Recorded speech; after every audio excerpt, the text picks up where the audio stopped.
Hello, friends. Welcome back to the Intuitive Life Coach. This is Angie. If you are just now tuning in and finding me for the first time, I'm an intuitive life coach, a Reiki master, sound healer, and I spent over 17 years working in the mental health field, and I have two books out. The first one is called Leaf Lessons When Trauma and Religion Collide, The Process of Spiritual Awakening and Healing. And the second one is Composting Ego. So if you are looking for some healing books to check out and read, I highly encourage you to grab both of those. You can find them on Amazon, really any online store. So I encourage you to go for those. Even if there's things in there that you have heard and learned before, it's always great to, go back through stuff and maybe there's a new message for you.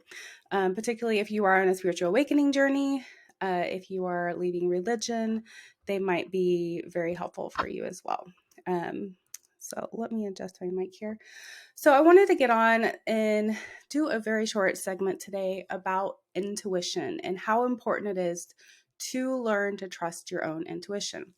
I ran across something yesterday on social media where somebody was talking about a psychic medium telling someone to do something with their life, to it was not a positive thing. It was basically kind of leaving behind things that they probably shouldn't do. And I want to share, I'm not going to share details because I want to protect this person, but I hear this a lot where people will go to like a psychic medium or they will call someone, like you can look online for people like psychic mediums and ask them questions or have them do reading for you. And I do believe there's a lot of legit mediums and psychics out there giving, advice and support, and I do that. However, I think it's very important over anything to learn to trust yourself, to learn to trust your own intuition. Because when you're not listening to yourself and you're constantly seeking something outside of yourself to confirm something or to figure something out in your life, then you can be easily led possibly the wrong way. You can also be led the right way too. So I think this is a balance where it requires learning to trust yourself. And how do you do that? Well, during a healing journey, during the process of growing into yourself and learning who you are and learning to try to trust your intuition is key to knowing how to move forward in areas of your life that you may feel stuck. So, particularly myself, recently I've been really seeking from the spirit some guidance and some things that I am wanting to do and moving forward. And I have felt like this compelling part of me and my ego to reach out to a psychic or somebody that could just tell me, like, just this is what you're supposed to do. And I've had to really fight that and not give in to that because I want to be able to trust myself. I want to learn how to hear my own intuition, hear my higher self, because we all have this ability. It's not something that somebody else gets and we don't. Everybody has this. We just have to deprogram the ego's part of us that tells us that we don't, or where we've been taught in our life that we don't have these things, and reprogram our mind to trust ourselves, to trust our intuition. And our intuition is our spirit, it's our highest self, it's who we are outside of the programming of our ego. And I was thinking, particularly this morning as I was waking up, it was such an interesting thought that came into my mind about how when we are born, when we are children, we are completely, I won't say completely because there is a part of us that is not like connected to spirit, because when you come into the human form, there is a disconnect. Like there's not a complete connect to your highest self in the ego body. However, there's not as much blockage or as much programming. I think the way that I have been able to understand it and how my guides have explained it to me is that when a spirit enters the baby, which is usually around 7 months or after, right before they're like a couple months before they're actually born into the earth. Most spirits wait to come into the body at that time. And it can be a bit of a shock for the spirit because they are coming from this very beautiful, like sacred, it is place full of love. There's no pain, there's no hate, there's nothing in contrast to love there. So they come into this earth and they begin to feel pain. They begin to feel the need to replace that energy with something. And so they begin, like, that's why connecting with the mother right away is so important, because it's almost like that replaces that part that they miss when they come into the earth. And if they don't get that in that beginning phase, if they don't really build that love up in that beginning part of their journey, from a newborn baby even up until about 7 years old, there's going to be this lack of trust of self. There's going to be a lack of ability to love self. And there's going to be this void that is constantly looking outside itself to fill that. And so as you grow older and you begin to reconnect with your higher self, hopefully through a healing journey or an awakening, you begin to learn to not fill that void with something outside of yourself. Like, and that's what trusting your intuition is. And the the hard part about this is when you don't trust your intuition, you're constantly gonna, like, that baby is seeking something outside of itself to feel okay. But we constantly do that in other areas of our life. Like, the baby is wanting to have its mother or father's affection, but we as adults begin to replace that desire of affection with addiction or with repeated negative relationships, or we put pressure on another person to fill a void in us that we don't have filled because we don't have that for ourselves. And it causes a lot of tension and anxiety on relationships around us. But it also causes a lot of negative energy within us because we are trying to pull something into us from the world around us, from the lower frequency of the energy in the world, to fill this void.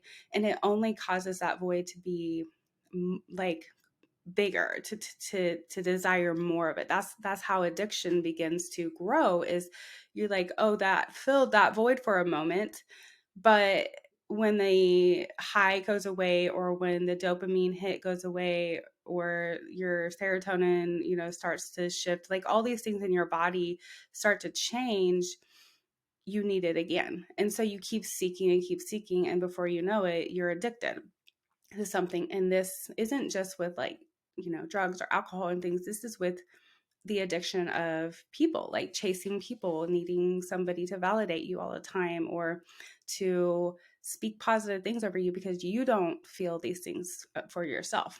So it's really interesting. So in the healing journey, it's really important that you begin to learn to trust yourself, to trust your intuition, into for myself, I heal, or I, as a healer and a spiritual healer at that, I teach people, like, you are reconnecting with your true self, with that part of yourself that you had before you came into the earth, the part that's always been there but has been programmed out of you. And since birth, really, we are taught to disconnect from self. Everything in the world is, over the last millions of years, has moved this direction where we are taught to be disconnected from self. And that starts as young as a child. Like, I write this in my book, Composting the Ego. The very first thing a parent wants to do is stop you from crying. Like, they want you to be quiet and naturally, of course, but, putting things in your mouth, kind of the way things have been in recent history from what I understand is like they let the baby cry it out. There's not a lot of understanding. Like there's always something to give the baby or do for the baby to get it to calm down so it doesn't disrupt things, basically. Then that turns into when you get older, you go to school, and this is how you act in school, and this is what you learn, and this is how you behave in society, and this is what you need to do. And then you go through school and you're programmed to believe and think a certain way, and then all of a sudden all of our freedom is sucked out of us, and we lose ourselves because we're taught all these other things about who we are and what the world is around us. And then we get through 12 grades of indoctrination to the world, and we're told to be successful, you need to go on and do this, or you need to be this, or, all these different things. And so from a child, that freedom that we very first had as a child to be completely ourselves and to grow, like if we didn't have the programming, we would need support and direction to move forward.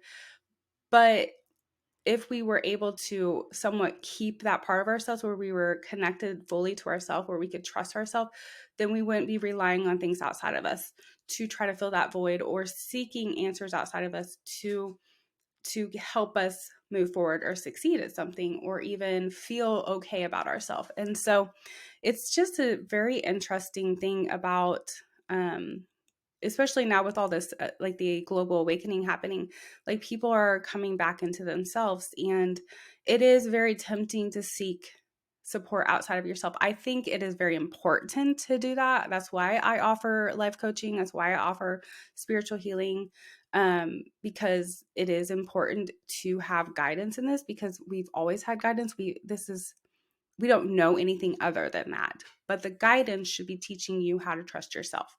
The guidance should be moving you back to yourself, not to rely on somebody else or rely on what they have to say. Like, it's okay to go to a psychic and get support in something that you already feel that you might need to do, and then getting confirmation on whether you should move forward or not. However, if somebody is telling you that you need, I don't know, to quit your job and leave your family and go move somewhere and find, do something, like, this is where our intuition comes into place. Like we need to know when we're involved with negative energy or love, basically, because love is always going to support a person and coming back to self, to loving self first, to being love in the world and the energy of love, and not only that for themselves but other people, because the divine energy, God, the universe, is love. That is all that truly matters, is love. And so when we keep seeking something and we get distracted by things that maybe lead us away from that energy, then we are moving even further away from ourself, from our purpose, from being guided by the true divine energy that we are made of. And this is how a lot of people end up feeling pretty miserable in their life, because they get really disconnected with themselves, and then they keep trying to find something to fill that void. I think it's hard sometimes for us to admit that, to really confirm that we feel like we're not connected with self. But I think it is also very wise and smart to be able to admit these things, because the more that we're able to be real with ourselves, the more healing we get and the more we reconnect with self. So I wanted to share that in this in this little short segment about the importance of learning to trust yourself, the importance of your own intuition, the importance of reconnecting with your highest self. And then from that place, being able to understand if a guidance from somebody else is very supportive or it's causing you to move further from yourself. And if you are working with a healer, if you are seeking support in any way, make sure that they are also guiding you back to yourself. You shouldn't be learning to rely on another person and human to guide you. You should be learning how to trust yourself, and then from that place, understanding the guidance that they're giving you to support you in coming back into self-love and to releasing the old patterns that have kept you stuck in places that you don't necessarily enjoy being. So I encourage you to take time and meditate on that today if you would like, and to really begin the process of learning to trust yourself. And maybe I'll share a little bit more about how you do that. And of course, you're welcome to reach out to me and work with me. I do one-on-one work, and then I am working on some group courses for people to join as well here in the near future. But yeah, reach out if you would like that support. Remember that self-love is the most important thing. And if you are being guided away from that, then it is not true. It's not real. And run away. Run away. All right. I send you guys all the love in the universe. Have a wonderful day, night, evening, whatever time it is for you. Namaste.